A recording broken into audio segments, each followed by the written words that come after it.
suis d'accord. Je suis d'accord, il faut quand même savoir où on va, et même moi, j'ai une idée de là où je vais quand même. Mais dans cette approche, ce que je veux dire, c'est que souvent, on a des gens qui sont en galère, qui veulent aider des gens qui sont plus en galère. Donc, ils sont à une autre strate. Que si toi, tu es en galère, tu trouves une solution pour mieux gérer tes finances, par exemple, tu vois, va aider les gens qui sont en galère pour gérer leurs finances. Une fois que ça c'est né et que donc tu galères plus, toi tu vas avoir appris par exemple à savoir gérer ton entreprise. Mais tu passes à la strate au-dessus, tu vas aider des gens qui sont en galère de gestion d'entreprise. D'accord. Donc là, toi tu vas vendre tes programmes plus chers, tu vas gagner plus d'argent, ce qui va t'amener à toi d'autres problèmes qui vont être comment gérer des employés, par exemple. Ben, tu vas pouvoir dire, ben voilà, moi de mon expérience, terrain, réel, j'ai trouvé une méthode, parce que tu vas trouver ta méthode, pour aider les gens à gérer les entreprises avec les salariés, et ainsi de suite. Et tu finis après à conseiller des gens qui ont des multinationales. Pourquoi? Mais parce que tu as fait ces paliers. Tu vois. Et souvent, les conseils bruts et ceux qui ne marchent pas, qui peuvent créer des conflits sociaux, qui peuvent créer tous ces problèmes-là, pour l'avoir vu d'un père qui avait une entreprise avec 20 salariés et des gens qui ont eu des entreprises sans avoir ce côté salarié au départ, d'avoir vécu, tu te rends compte que finalement, il y a une déconnexion.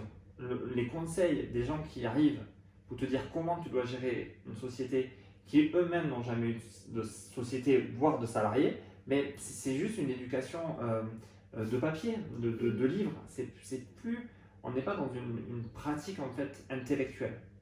On sort, de par les études, on en oublie le terrain en fait.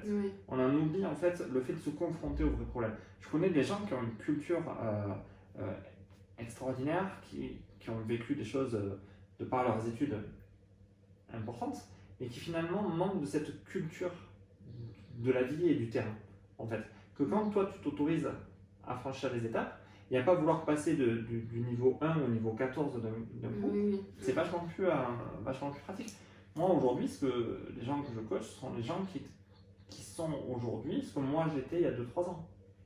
Et demain, d'ailleurs on le voit, je rencontre des gens aujourd'hui qui ont besoin d'un autre niveau, je réfléchis à créer ce niveau. Mais si je les rencontre, c'est parce que moi j'ai atteint un autre niveau. Oui, c'est sûr. Et que cette image que je leur envoie, ils cherchent à l'atteindre. Et c'est de la patience. C'est pas une vision de dire je veux gagner 10 millions d'euros, donc il faut que je vende mon programme 10 000 euros, donc il faut que j'attaque telle personne.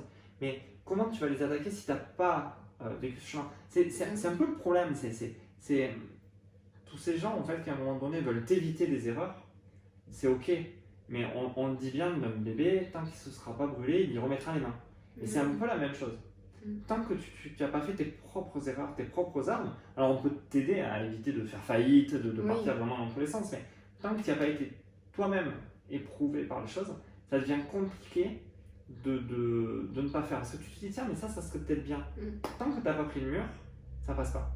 Tu vois ce que je veux dire? C'est très compliqué de dire à quelqu'un, tiens, mais tu fais comme monteur. Saute les 4 étages. Ils te manqueront toujours. C'est ça. Et puis c'est aussi le risque de refaire ces erreurs-là plus tard, que ça soit peut-être plus dangereux au final pour l'entreprise.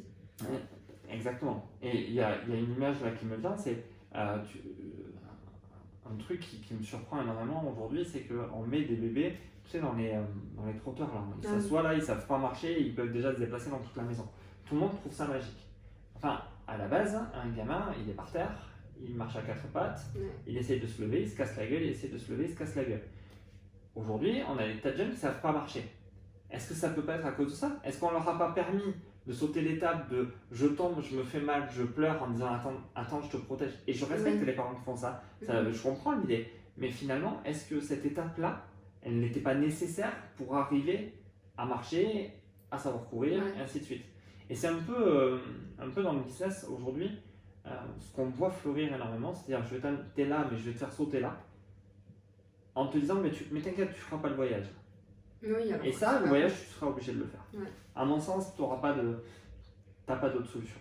Tu peux gagner du temps, c'est-à-dire au lieu de mettre 10 ans, tu vas mettre 1 an. Ça c'est ok, mais tu vas avoir besoin de ces épreuves. C'est les épreuves qui te font grandir, c'est pas autre chose. Puis ça fait des déclics dans la tête, et puis ça prise de conscience. Enfin, c'est global, mais oui, c'est vrai que c'est obligé de passer par là pour vraiment atteindre ce qu'on veut dans la vie, je pense, et comment on veut développer.